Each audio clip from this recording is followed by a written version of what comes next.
Welcome back, Chappelle. Welcome back, Honors. Welcome back, everybody, to your last flip of Unit 9, right? So this is going to be the last flip of Unit 9 where we're going to discuss the unification of Germany, right? We're going to talk about how Germany is going to go from being a set of principalities to being one big country. Deutschland, yeah! Now, the big thing about it, though, is, hello, PP, we have to actually pick up where we left off in class, right? So the big thing also is double check back on your study guide. I'm deleting a few questions off the back end.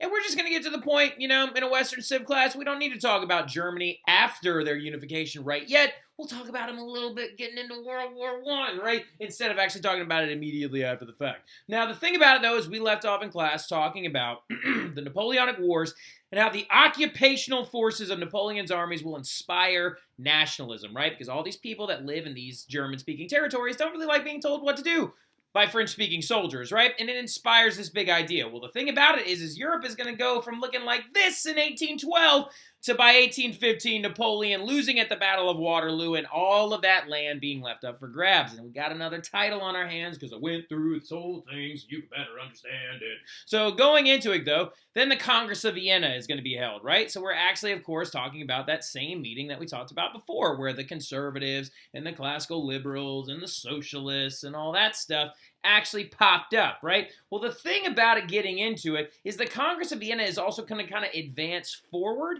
the idea of a unified Germany, because at the Congress of Vienna from 1814 to 1815, which is actually a series of meetings, not just one, the Congress of Vienna did discuss creating a unified German state after they split up what Napoleon had taken over. Because the thing about it was what used to be there in this big chunk of German-speaking principalities was the Holy Roman Empire. But the Holy Roman Empire is gone now. And since it's gone, they actually renamed it. They called it now instead the German Confederation, right? Because as you can see, the German Confederation is formed. So this big chunk of territory right here gets turned into what's called the German Confederation, okay? So the thing about it is that the Congress of Vienna, they actually made it easier to create a unified German state without actually originally ever intending to do so. Because back when it was the Holy Roman Empire, it was 90 different principalities that were all led by different people and different local princes and stuff like that. And the Congress of Vienna is going to take that number down to about 38, all right? So and actually basically divide it by 3, making larger territories that will be ruled by a larger prince or something of the like. And basically, in general, what's going to end up happening is there's just less land to take over, right? The issue with, though, is that y'all are like, Mr. Terry, well, if they had talked about creating a unified German state at the Congress of Vienna, why didn't they just do it? Well, a lot of it has to do with that balance of power aspect, right? That concert of Europe thing that Clemens von Metternich was actually leading at the Congress of Vienna, right? The thing about this whole deal at the Congress of Vienna is they didn't want They didn't want Prussia or Austria to get too strong, right? The idea, though, they were like, okay, we can't give all that land to Prussia because it'll make Prussia too big. We can't give all of it to Austria because it'll make Austria too big. So we're going to keep Austria and Prussia where they are, and then there'll be a bunch of little German Confederate states or whatever, okay? Well, then the thing about it is, though, is that means that those two areas of Prussia and Austria might have a wild hair and be like, why don't we unite all this stuff together, right? And Prussia is going to be the one to do it. Now, Prussia at the time is going to kind of create a little bit of dissentiment, a little bit of a rivalry with Austria. But the thing about it that we now need to start talking about is how this guy named Otto von Bismarck. We're going to fast forward now, okay, from the Congress of Vienna happening in about 1815. We're going to fast forward all the way up until the 1860s, right? We're going to jump forward because Prussia and Austria were chugging along for a while. But then this guy named Otto von Bismarck shows up. And he becomes the Chancellor of Germany, and he decides to unite all the German-speaking places together into a German empire, right? And he also leaves Austria out of the plan, right? Big thing that we need to remember right there, okay? That Otto von Bismarck was the Chancellor of Prussia, not actually the Chancellor of anything else or whatever, or like Chancellor of Prussia, then becomes the Chancellor of the German Empire, and he leaves Austria out of the plan because he's like, the Austrians are Catholic, and they have too much money, and they also control all these other people that don't speak German. So the big thing about it, though, is I'm going to clip in the flip from last year that actually does a really good job of explaining how Bismarck managed to unify the German states together using 3 key wars. The Second Schlesvig-Holstein War, also the Austro-Prussian War, and then the Franco-Prussian War as well. But I'll see y'all soon. Y'all watch this, do your study guide, email me with any questions you have, and also pay special attention to that study guide because I think I'm going to add a timeline to it a little bit, and then also some key figures. There's not that many people on this test. academic, there's only about 10 matching people on your test. By the way, pay attention for a special email that's going out as well. It's going to discuss when everyone's review sessions are and how you can get in touch with me leading up to your test. But I'll see y'all soon. Y'all have a good one. Right, so we're getting into a title of notes, or part of your notes, but fast forward to the revolutions of 1848. The revolutions of 1848 that took place in the state of Prussia were actually demanding a unified German state. The classical liberals and the socialists were looking towards the idea of creating a unified German state, particularly the classical liberals, right? So the German politician that is going to show up and rise out of the ashes of 1848, and even though he was pretty conservative, decides that he too believes that a national German state should happen, is a man by the name of Otto von Bismarck, also known as the Iron Chancellor himself, right? The Iron Chancellor Otto von Bismarck wants to unite the German states together, with Prussia being the leader, leaving Austria behind in the dust, right? He directly wanted to create what he called smaller Germany, or like not lesser Germany, but small Germany. Small Germany is a German country that actually has Prussia at the lead and is going to unite all the former German principalities that used to be a part of the Holy Roman Empire. Greater Germany would have been Austria at the lead. Bismarck wants to avoid that because of the nationalities that the Austrians control, and he wants to see a true German state be united. And he's such an important guy that he's got a t-shirt. His name is Otto von Bismarck. He's the Iron Chancellor. Blood and iron is his game, right? So now the big thing about it, though, is how is he going to pull this off? Well, the thing about it is Otto von Bismarck, as being pretty conservative in and of himself, but understanding that the wants and the desires of classical liberals and socialists are going to be an issue, he actually decides that he wants to start practicing this concept known as realpolitik, right? Or realpolitik, which is an issue or a concept, the idea of not being like romantic about your politics, not trying to get everything you want, knowing that politics have to be based on current needs, right? That basically in the long run that Bismarck knows he wants X, Y, and Z, but he knows he's only going to be able to get X and Y, right? He's willing to let Z go and give it to the liberals or the socialists and allow them to have these things. But he also knows the only way to unite Germany together is going to be by using a realistic mindset. How are you going to do this and pull it off rather than trying to pull off this grand romantic notion of what you think Germany is supposed to be, right? So in the long run, this could be seen in a really big speech that he gave to one of the actual Landtags, one of the parliaments of the former Frankfurt Parliament, one of the parliaments of Prussia, and he stood up there and he said, the questions of the day will not be answered by pen and paper. They will be answered by blood and iron, right? And basically what he's saying is he's calling for authority and military strength. And what he's asking them to do in this sense is he's basically saying we need to raise taxes to build up our military so we can prepare to unify the German states together. Now, basically what's going to happen, though, is the Landtag or the middle-class parliament is going to say, we don't want to do that. But he's just going to go over their heads and say, well, I'm going to do it anyway. Because he has the support of this person, the Prussian monarch, Wilhelm I, who is himself a Hohenzollern, right? So now here's the thing you need to understand. Otto von Bismarck is not a king. He's not a monarch. He is not that guy. He is not a Hohenzollern. He is the man known as the Chancellor, right? He's basically Wilhelm I, the Prussian monarch's right-hand man, right? He's the guy that is going to help him and aid him in the growth of the German state. But he is not himself a king like this man is, right? This is the man who is the king. That is Wilhelm I, the Hohenzollern leader, who shares the same beliefs as Otto von Bismarck does and wants to see a united German state happen, right? And so they decide to up taxes on everybody to build up a bigger military, and they're going to begin to attempt to annex or take control of other German states, right? Now, here's an interesting thing. You can annex by one of two ways. Annexing, you can do one by taking them over by control forcefully. That was a thing that several people in Europe have done in the past. Napoleon annexed things by force. Other leaders later on are going to annex things by force. Stalin will annex things by force. Hitler will annex things by force.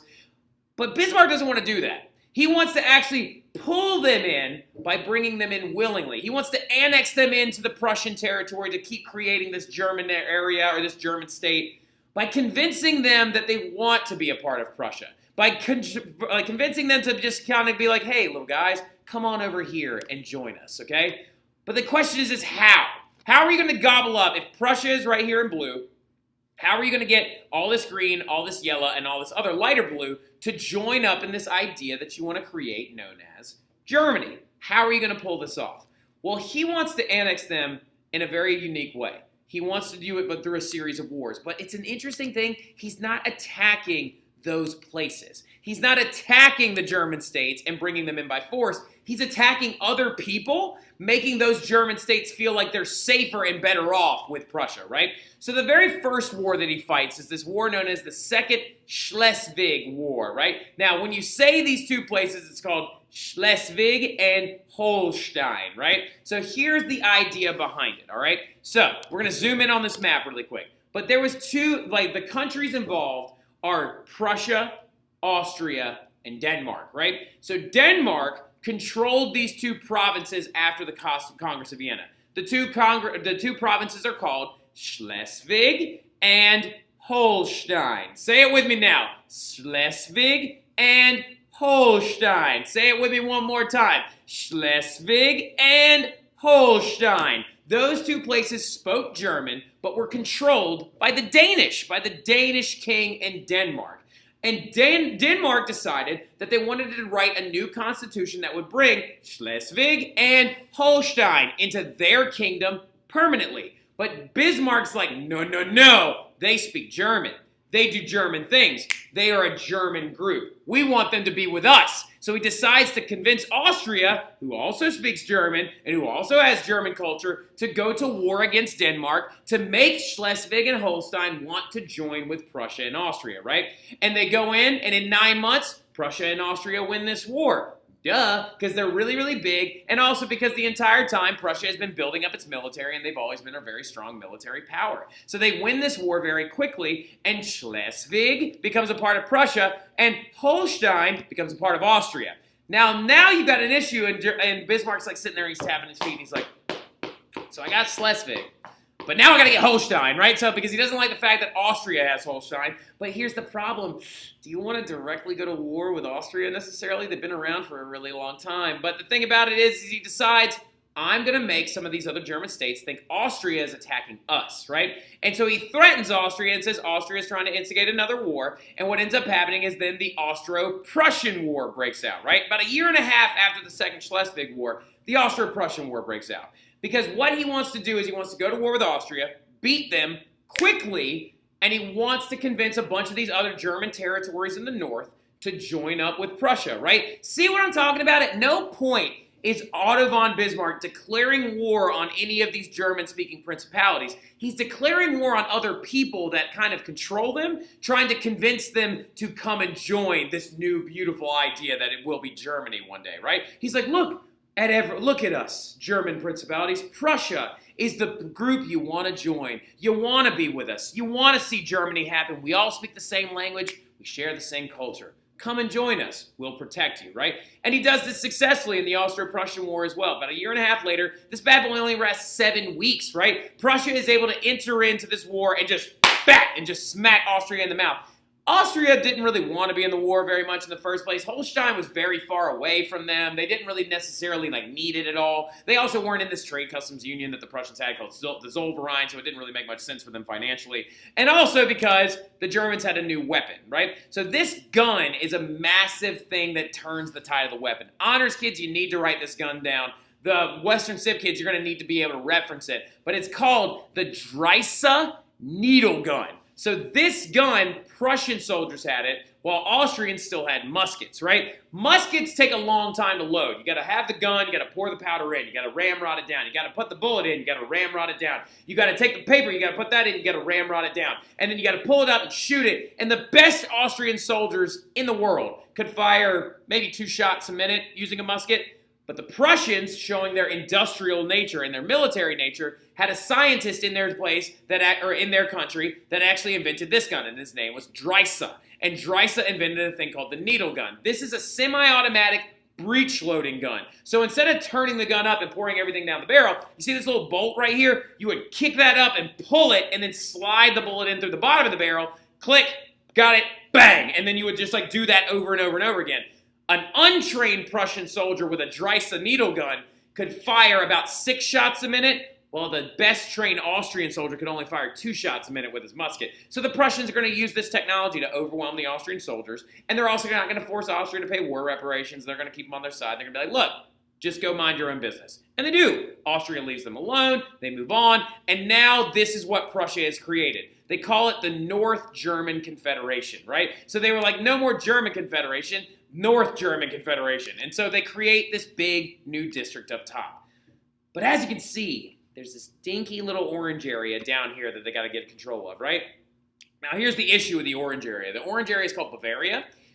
And they have a religious divide, right? They got to figure out how are you going to recycle Bavaria, this last big speaking German area, into your empire when they don't really want to come in there with you because they're not the same faith, right? Okay, so it's just to keep in mind, the Reformation is still throwing kinks into a lot of stuff, right? So you got to understand that this entire area of the North German Confederation were Protestant. Bavarians were very wealthy, but they were also very Catholic. So they didn't want to join up with the North German Confederation, which was a Protestant majority. They were like, look, we'll just keep being Bavaria. We got castles and pretty stuff and all this other money. And they've had a king for a long time before that named Crazy Ludwig and all this other stuff, who actually built a castle that is actually designed, was the inspiration for the Walt Disney castle. It's called Neuschwanstein. It's the one thing, like this castle, I'm not even kidding, is the one word in German that Mr. Wooderson knows, right? So the Neuschwanstein castle was in Bavaria, and it's just kind of a good image of like Bavaria was very, very Catholic and very, very wealthy, right? So they didn't want to necessarily join the German, like North German Confederation immediately. So they've got to figure out how can I get these guys to join up with us without going and fighting them. And what they decide to do, get someone to declare war on you that they also don't like that much. Because the enemy of my enemy is my friend, right? So like, who is the enemy of Bavaria? The French, right? Like so, because remember, German speakers and French people aren't getting along right now ever since Napoleon took them over. When Napoleon comes in and enforces French culture on the German speakers, they start to heavily resent them. And so we got to figure out a way to get France to declare war on us so Bavaria will be like, don't fight them, that's not nice, and then join up with you, right? And they do this successfully because the Franco-Prussian War breaks out and it lasts for about 9 months, and it's against that guy Napoleon III, Napoleon's nephew, right?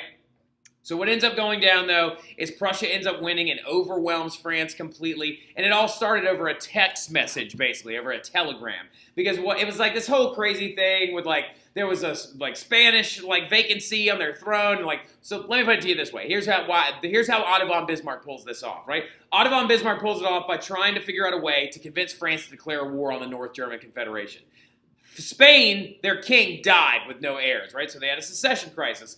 The person that was about to take over the Spanish throne was a dude by the name of Leopold, right? Leopold was cousins with Wilhelm I, the Prussian king, right? And so basically, Napoleon III didn't want to be surrounded on both sides by people loyal to Germany, and especially as the North German Confederation was growing. So what he does is he sends a telegram to Wilhelm I saying, hey, tell your cousin not to take the throne in Spain so we can avoid war and things like that. Wilhelm sends a telegram back to Napoleon III, but it gets intercepted by Bismarck. And Bismarck changes the telegram to make it look as if Wilhelm blew Napoleon III off and was like, get out of here, Frenchie. And what ends up happening is Napoleon III, who is now so insulted and it gets printed all over newspapers and sent all over Europe, feels embarrassed and declares this war. And it's the Franco-Prussian War. That telegram was called the Ems telegram, right? So the Franco-Prussian War breaks out 9 months and Napoleon III loses big time, right? Mostly due to the fact that France had not nearly as intense of an infrastructure, their military wasn't as strong, and also their technology wasn't as good. But this is the telegram that was like sent back and forth that started the entire war, right? That's the telegram that Otto von Bismarck edited to make it look like Wilhelm I, the Prussian king, was talking junk about Napoleon III, the French emperor, right? Like so, and that is going to be the thing that ends up starting the war. And this right here is actually a picture of Napoleon III and Otto von Bismarck sitting together because the one big battle that they actually fought against each other was called the Battle of the Sedan, and Bismarck like wiped out all of his forces and stuff like that. So that's them sitting together. But when that actually happened, what's going to end up going down is that the French people are going to get so mad that like Napoleon III lost this battle and embarrassed them and all this stuff that they're going to kind of barricade themselves in. And I'll talk about this menu in class a little bit when we get there. But in the long run, the Franco-Prussian War breaks out of 9 months and a bunch of French people had to eat zoo animals. So like, okay, I'll just tell you now. So what ends up going down is Otto von Bismarck beats Napoleon III at a very large battle in the Franco-Prussian War called the Battle of the Sedan, right? Well, Paris and France, being very Paris and France-like, say, well, he's not our king anymore. And they decide to like just make him, force him out. And they're like, we're not ruled over by Napoleon III anymore. And so they create a barricaded society inside of Paris. And Paris refuses to surrender. So here come the Prussians. The Prussians come in, surround the city of Paris, and they're like, look, we're not going to kill a bunch of women and children. So we're going to wait until you decide to surrender. And so they blockaded the city of Paris. Well, this is going to cause Paris to run out of a lot of food. And so what they end up doing is Paris, being the French, decide that they refuse to surrender until they absolutely have to. So to find food, the Parisians went to the zoo and started eating the zoo animals, right? So like, as you can see, the hors d'oeuvre right there is rats and sardines, and then right down here, you can see that they're eating a consommé of elephant, they're eating kangaroo, they're eating anything they can have just so they don't have to surrender to the Prussians, right? But what ends up going down, though, they eventually surrender because they actually basically are going to starve, and now you got yourself a German Empire, right? Because Bavaria joins up with the Germans, and you have the birth of the German Empire. Wilhelm I, is a very last little, we don't like you to the French, decides that they were going to become a country in the Hall of Mirrors at the Palace of Versailles. So ironically enough, Germany became a country in the Palace of Versailles, which was a dramatic insult to the French. And Wilhelm took on the title of Kaiser, or Emperor, of all German states after winning that war against France, and they became a country in 1871, right? And so this event, where you can see Wilhelm I and Otto von Bismarck standing there in the crowd, and everyone's saluting the new German Emperor, Wilhelm I, Kaiser Wilhelm I, this can help lead to a big world war that's going to happen in the next unit. But I'll see y'all soon. Y'all have a great weekend. Enjoy yourselves. I'll talk to y'all soon. Study hard and kick this test butt, all right? Y'all have a good one.